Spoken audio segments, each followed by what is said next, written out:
राधा कृष्णन आयोग जो NEET paper leak के बाद बना है, उसकी भी सिफारिश है कि 2 फेज में परीक्षाएं कराई जाए। तो इसके चलते जो है बीपीएससी एकल परीक्षा कराने पर सहमत नहीं हो रही है। बीपीएससी का कहना है कि सभी परीक्षा में निगेटिव मार्किंग है, लेकिन पीटी के सिलेबस में बदलाव हम करवा सकते हैं। सर्टिफिकेट की जांच भी टीआरई 1, 2, 3 की उन्होंने कहा कि हम करवाएंगे।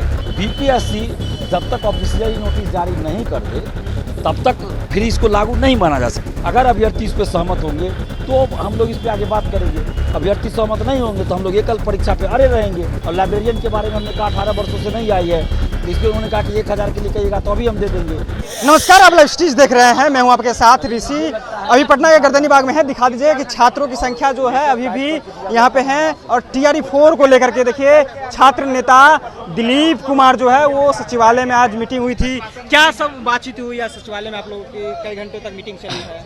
देखिए, आज सबसे पहले तो डीएम साहब और एसएसपी साहब के साथ वार्ता हुई और सभी छात्र संगठन के प्रतिनिधि वहाँ मौजूद थे। उसके बाद हम लोगों ने कहा, सभी लोगों ने कहा कि मुख्यमंत्री जी से मिलवाया जाए। तो मुख्यमंत्री जी से मिलवाने पर वो लोग बात किए, लेकिन उन लोगों का कहना था कि अभी संभव नहीं है। तो फिर हमने कहा कि भाई बिहार के प्रधान सचिव, मुख्य सचिव से मिलवाया जाए। फिर शिक्षा सचिव से मिलवाया गया, राजीव रोशन जी से। तो वहाँ वार्ता हुई। तो चूंकि वो शिक्षा विभाग के सचिव थे तो उनसे सिर्फ शिक्षा विभाग से संबंधित बातें ही हो सकती है।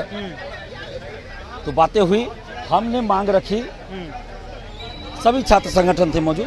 हम लोगों ने मांग रखी टीआरई 4 को लेकर, लाइब्रेरियन को लेकर, जो शिक्षा विभाग से संबंधित है।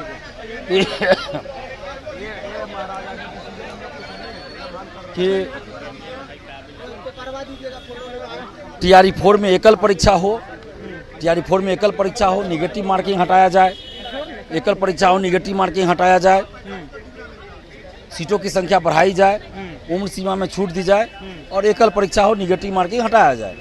तो इस पे उनका कहना था कि बीपीएससी अपनी सभी परीक्षाओं में पीटी मेंस कर रही है, सिर्फ टीआरई 4 की बात नहीं है, सिर्फ टीआरई 4 की बात नहीं है। और राधा कृष्णन आयोग जो नीट पेपर लीक के बाद बना है, उसकी भी सिफारिश है कि 2 फेज में परीक्षाएं कराई जाए। तो इसके चलते जो है बीपीएससी एकल परीक्षा कराने पर सहमत नहीं हो रही है। बीपीएससी टीआरई 4 में एकल परीक्षा नहीं होंगे, पीटी में होंगे। लेकिन हमने कहा कि अभ्यर्थियों की मांग है कि एकल परीक्षा हो। तो हमने ये भी कहा कि सिलेबस भी जो दिया गया पीटी मेंस का, या पहले जो सिलेबस था उसमें चाइल्ड साइकोलॉजी नहीं रहता है, बिहार से संबंधित क्वेश्चन नहीं रहता है।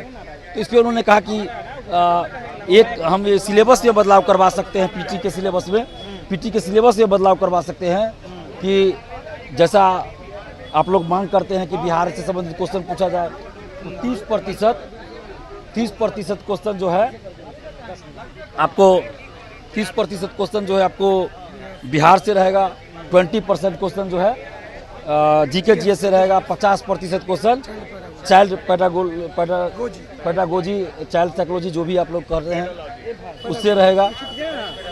और उसके बाद 1 कैंडिडेट 1 रिजल्ट के बारे में भी हमने कहा है, 1 कैंडिडेट 1 रिजल्ट।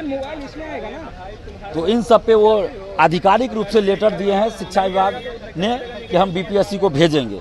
और मैं सब पे आ रहा हूँ, ये औपचारिक रूप से वो लेटर बीपीएससी को भेजा, लिखित रूप में हमें आश्वासन लिखित रूप में दिया गया है।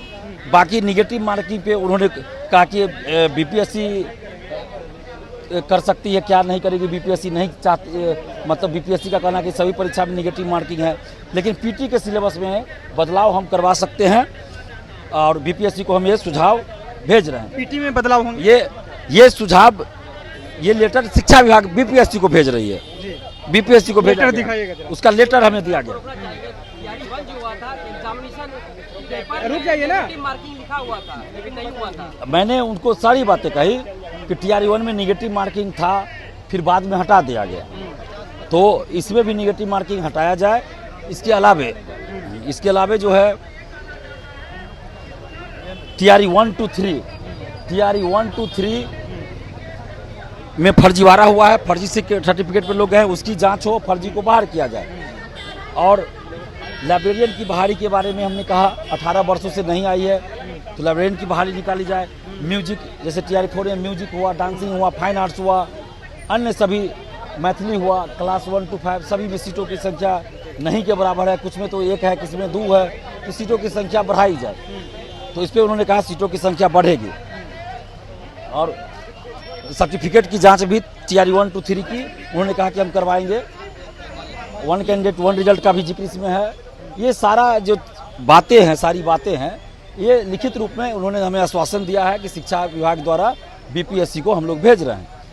लेकिन BPSC जब तक ऑफिशियली नोटिस जारी नहीं कर दे तब तक फिर इसको लागू नहीं माना जा सकता। ये भी बात सही है। तो हम लोग अभ्यर्थी से बात करेंगे कि अभ्यर्थी क्या चाहते हैं। क्या ये जो सिलेबस PT में सिलेबस में बदलाव की बात शिक्षा विभाग कह रहा है, तो क्या अभ्यर्थी इसको एक्सेप्ट करेंगे कि PT में चाइल्ड साइकोलॉजी से 50% क्वेश्चन रहे, 30% बिहार से रहे, 20% GK GS रहे। अगर अभ्यर्थी इस पर सहमत होंगे तो हम लोग इस पर आगे बात करेंगे। अभ्यर्थी सहमत नहीं होंगे तो हम लोग एकल परीक्षा पे अड़े रहेंगे। ये तो अभ्यर्थी तय करेंगे। और लाइब्रेरियन के बारे में हमने कहा 18 वर्षों से नहीं आई है, तो इस पर उन्होंने कहा कि 1000 के लिए कहिएगा तो अभी हम दे देंगे, 2-3 दिन में दे देंगे। लेकिन 5800 पे लाइब्रेरियन की बहाली आएगी, उसके लिए पात्रता परीक्षा होगी, तो 10-12 दिन का समय उसमें लगेगा। सारी संचिका हम मंगा रहे हैं और उसको 10 से 12 दिन लग जाएगा समय। तो ये आंदोलन पे रहेंगे दिलीप कुमार। ये मैं बोल रहा हूँ, ये TRE 4 और लाइब्रेरियन से माने शिक्षा विभाग से संबंधित बातें हुई, क्योंकि शिक्षा विभाग के सचिव से मिले। बाकी जो हम लोग का डिमांड है, BSSC का है, दरोगा सिपाही का है, इसके अलावे AEDO का है, ये सारी मांगे। तो इसके लिए शिक्षा विभाग में बात तो करने से कोई फायदा नहीं है, शिक्षा विभाग तो कुछ करेगा नहीं। तो इन सब चीज़ों के लिए फिर BSSC आयोग, उसके बाद BPSSC, CSBC से बात करना पड़ेगा। तो ये तो अलग बात हो जाएगी, बाद में बात करनी होगी। शिक्षा विभाग से संबंधित जो बातें थी उस पर हमने कह दिया। अब बात रहे कि आगे हम लोग क्या करेंगे, तो आगे हम लोग अभ्यर्थियों से बात करेंगे, अभ्यर्थियों की राय लेंगे। अभ्यर्थी जो कहेंगे हम करेंगे। अगर अभ्यर्थी इस पर सहमत होंगे कि ठीक है PT के सिलेबस में ये बदलाव जो किया जाए, BPSC ऑफिशियली लेटर जारी कर दे, तो हम लोग आंदोलन समाप्त कर लेंगे या मान लेंगे बात, तो ठीक है। अभ्यर्थी कहेंगे तब हम बात मानेंगे। हम बात थोड़े मान रहे हैं, हम तो सिर्फ जो वार्ता हुई वो बता रहे हैं। हम कुछ एक्सेप्ट करने वाली बात ही नहीं है। दिलीप जी, कल सम्राट चौधरी चलिए, तो दिलीप थे छात्र नेता, और जिस तरह से निगेटिव मार्किंग को लेकर के और कह रहे हैं कि PT मेंस जिस तरह से जो सिलेबस की बातें कही जा रही है उस पर अगर बात हुई तो ये आंदोलन समाप्त हो जाएगा, नहीं तो ये आंदोलन लगातार अनवरत जो है वो जारी रहेगा। दिलीप छात्र नेता से हमने बातचीत किया। फिलहाल आपकी क्या राय है, अपनी राय नीचे कमेंट बॉक्स में रखिएगा। आप देख रहे थे लाइव सीरीज। बहुत बहुत धन्यवाद।